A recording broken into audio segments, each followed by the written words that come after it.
Bonjour à tous, j'espère que vous allez bien. Ben voilà, aujourd'hui dans une nouvelle vidéo, je reviens tout simplement pour vous expliquer un petit peu mon parcours de prothésiste ongulaire débutante. Donc je précise bien débutante parce que je ne suis pas professionnelle, je ne suis pas expert en la matière pour le moment.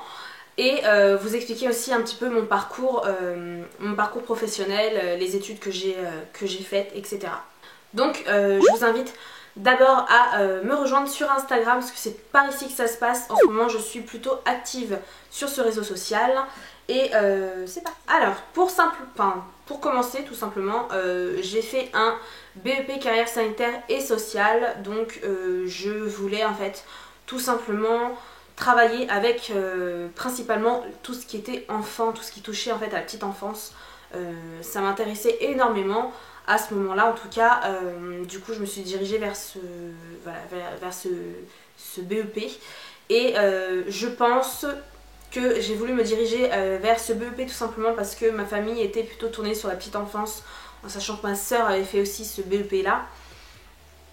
Je sais pas, j'ai voulu suivre en fait un peu le même chemin et je n'ai pas forcément exploré plus de pistes que ça, donc au niveau des métiers qu'ils proposaient.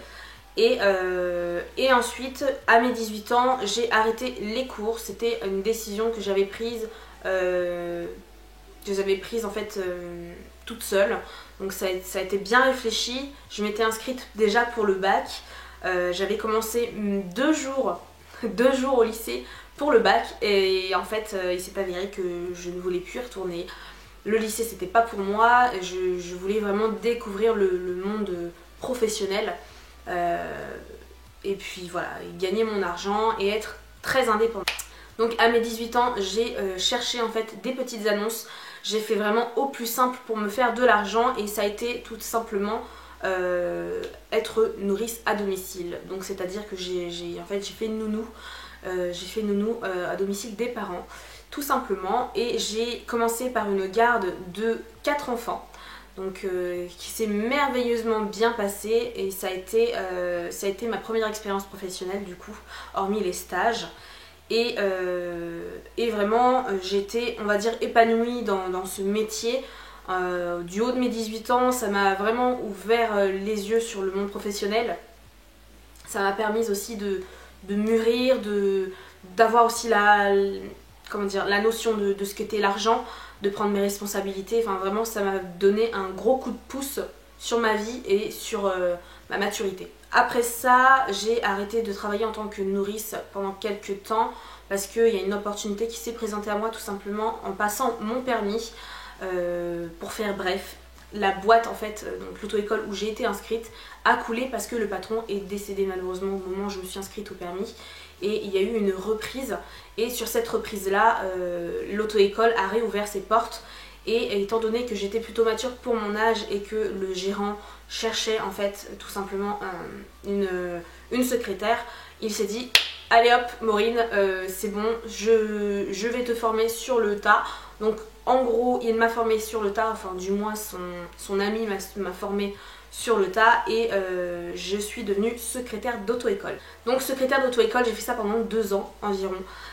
Ça m'a énormément plu, mais le contexte, la relation que j'avais avec mon patron ne m'a pas vraiment, ça m'a refroidi en fait. Donc j'ai décidé d'arrêter en sachant que juste après la boîte a coulé. Voilà. Du coup je suis partie, je me suis dit de toute façon il y aura d'autres opportunités comme ça qui se représenteront et on verra bien ce que l'avenir me réserve.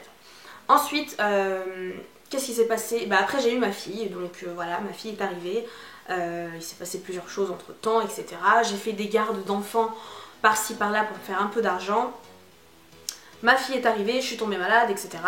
Et ensuite en 2016 ou 2017, je ne sais plus, 2016, fin 2016, j'ai décidé de reprendre le boulot et de rester en fait dans la relation humaine. Donc là j'étais dans les ressources humaines exactement, avec les personnes âgées. Donc j'ai été... Ouh là là, qu'est-ce que t'as... Donc Léana nous a rejoint Je disais que j'ai décidé tout simplement de rester dans les ressources, de me diriger vers les ressources humaines, mais en restant en contact avec, avec les personnes. Donc c'est-à-dire j'étais secrétaire administrative, assistante administrative, ce que vous voulez. Et je travaillais dans le service à la personne. Voilà. Ça a été une bonne expérience, mais quelque part ça n'était pas pour moi en fait. Ça n'a pas été pour moi, j'ai essayé. Et au fur et à mesure on va dire des mois qui passaient, je me suis rendu compte, même avec YouTube, que j'étais plus dirigée vers tout ce qui était beauté, l'esthétique, etc. Et malgré que j'adorais le côté humain, en fait, le côté relation humaine avec les gens, j'étais plus attirée en fait par l'esthétique. J'avais complètement abandonné l'idée de m'occuper d'autres enfants autres que Léana. Et finalement, après grande réflexion, après mûre réflexion, j'ai posé ma démission, ou du moins j'ai demandé une rupture conventionnelle. Et ensuite j'ai déménagé. Et du coup de repartir sur un nouveau... Quoi?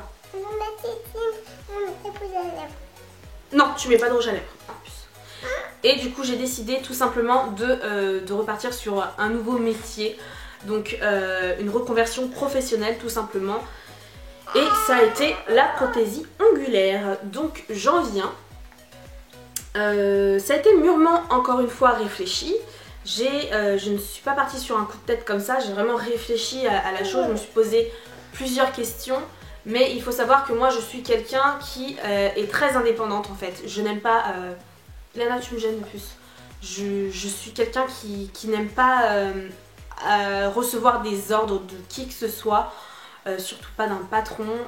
De me lever à 7 h du matin, d'emmener ma fille chez la nourrice, de perdre 800 € sur mon salaire de 1200 €. Honnêtement ça m'a flingué carrément. Je me suis dit non, c'est pas possible Maureen, tu ne peux pas vivre comme ça. Gagner 1200 € pour en perdre 800 € et pour en regagner 250 € par la CAF, ça n'a pas été pour moi en fait. Et du coup voilà, c'était un choix personnel. Je ne suis pas ce genre de personne en fait qui aime perdre de l'argent bêtement. Certes je cotise pour ma retraite, c'est bien, mais en attendant le présent c'est maintenant. Et clairement je ne veux pas perdre d'argent. Donc j'ai décidé de me diriger vers un métier en fait où j'aurais pu être complètement indépendante et ne pas forcément perdre de l'argent, ou du moins pas perdre autant d'argent que j'en perdais quand j'étais secrétaire administrative. Et du coup je me suis renseignée un peu à droite à gauche au niveau des formations de prothésistes ongulaires. Parce qu'en sachant qu'avant je faisais en fait des ongles en gel, mais seulement pour moi, juste pour le plaisir comme ça, j'avais aucune notion, je faisais du grand n'importe quoi. Et ça m'a toujours plu en fait ce monde là. Et du coup je me suis dit allez Maureen, lance-toi, de toute façon qu'est-ce que ça peut te coûter à part payer une formation qui forcément sera rentable dans quelques mois ou quelques années. Je me suis dit allez, de toute façon j'ai rien à perdre. Donc j'ai décidé de me lancer dans une formation que je ne citerai pas.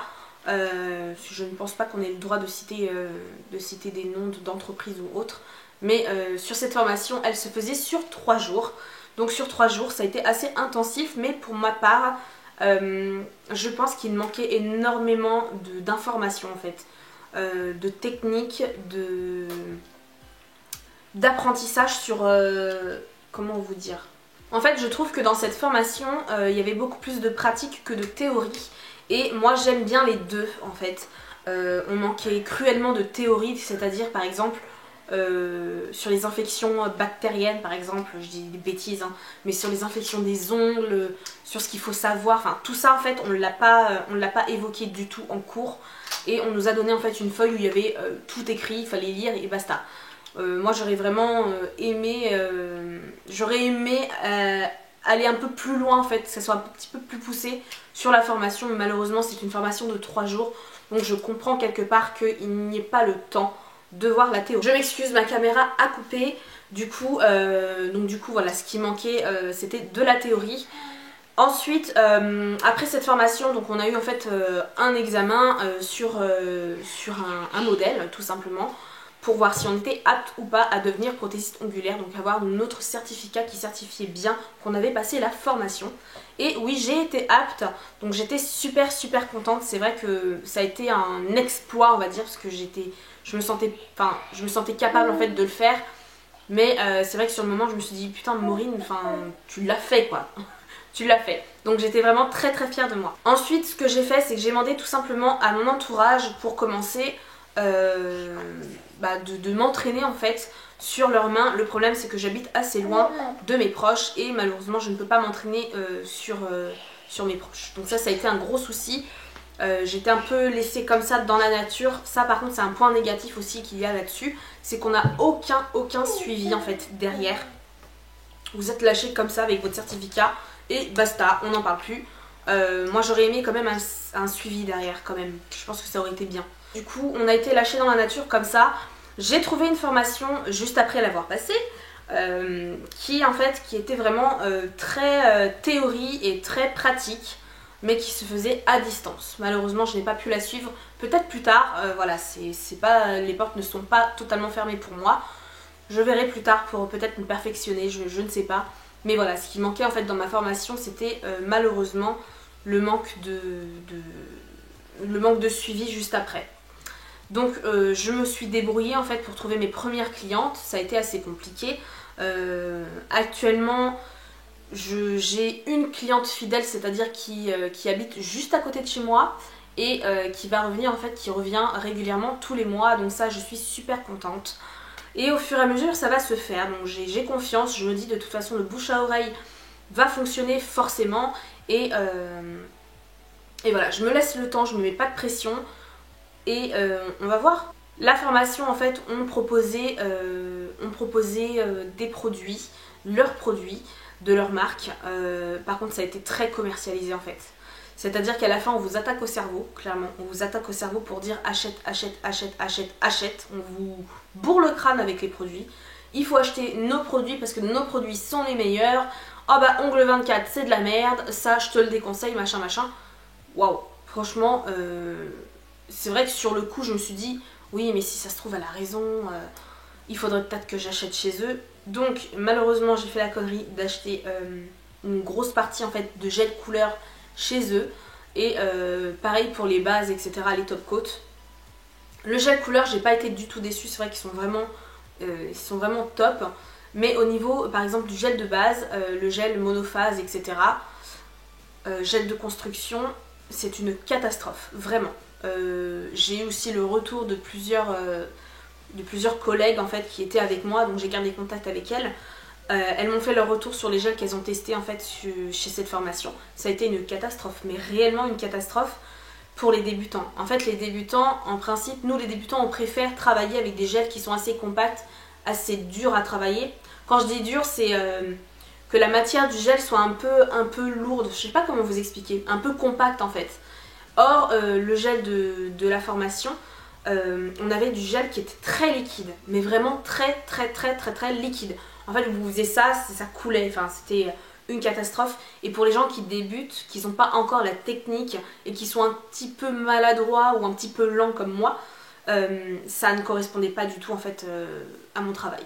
Au fur et à mesure de travailler sur des mains, j'ai appris que je n'aurais pas dû acheter en fait là où j'ai fait la formation. Voilà, c'est pas grave hein, de toute façon les gels je m'en sers, sauf les gels de construction, mais je pouvais trouver largement moins cher pour soit de meilleure qualité, soit de la même qualité. Et voilà, donc faites attention, si vous trouvez une formation, si vous voyez que c'est un petit peu trop commercial, etc., réfléchissez bien, renseignez-vous bien sur d'autres sites qui peuvent être un peu moins chers, parce que c'est vrai que quand on débute, bah, malheureusement on dépense plus qu'on ne gagne. Et ça c'est un sacré budget, il faut vraiment compter un sacré budget. Donc voilà en ce qui concerne le matériel. De toute façon je vous ferai une vidéo un peu plus poussée sur ce sujet-là, pardon. Et n'hésitez pas à me poser toutes les questions en barre d'infos, en 1, 2, 3. N'hésitez pas à me poser toutes les questions que vous souhaitez sur ce sujet-là, parce que c'est très important je pense pour celles qui veulent en fait débuter dans ce métier. Là j'ai vraiment expliqué mon parcours J'espère que j'étais assez claire un petit peu sur la chose. Et de toute façon on se retrouve pour une nouvelle vidéo et je vous ferai bien évidemment montrer quelques produits que j'utilise et aussi quelques bons plans sur AliExpress. Donc, voilà, pour résumer, je ne regrette absolument pas d'avoir fait le choix en fait de quitter mon boulot pour faire une formation. C'était je pense l'un des meilleurs choix de l'année. Voilà, maintenant je suis indépendante, je peux compter que sur moi-même, je n'ai pas de patron au-dessus qui me dira quoi faire, qui me dira à quelle heure il faut que je me lève. Et ça c'est vraiment le top quand on a un enfant, c'est à moi d'organiser mon planning. Et voilà, même s'il y a encore beaucoup d'organisation à faire parce que Léana ne va pas encore à la cantine, bientôt. Voilà, je m'organise au fur et à mesure, j'essaie d'organiser mon planning comme je peux. Et voilà, ça c'est une sacrée organisation personnelle au niveau du planning, au niveau des enfants, au niveau de votre vie personnelle, etc. Mais ça le fait. Franchement, je vous le conseille, vous qui, voilà, si vous hésitez vraiment à vous lancer en fait en tant que prothésiste ongulaire ou même dans un autre métier, renseignez-vous bien sur la chose, renseignez-vous sur toutes les formations possibles, renseignez-vous sur les prix, les tarifs, etc. Ce qui est le mieux pour vous, ce qui vous conviendrait le mieux, et ayez confiance en vous parce que franchement, moi il n'y a personne qui m'a dit oui Maureen tu peux le faire, etc. Voilà, j'ai foncé, j'ai posé la question à personne, je me suis fiée qu'à mon instinct et je l'ai fait. Je vous laisse et je vous dis à bientôt pour une prochaine vidéo. Ciao!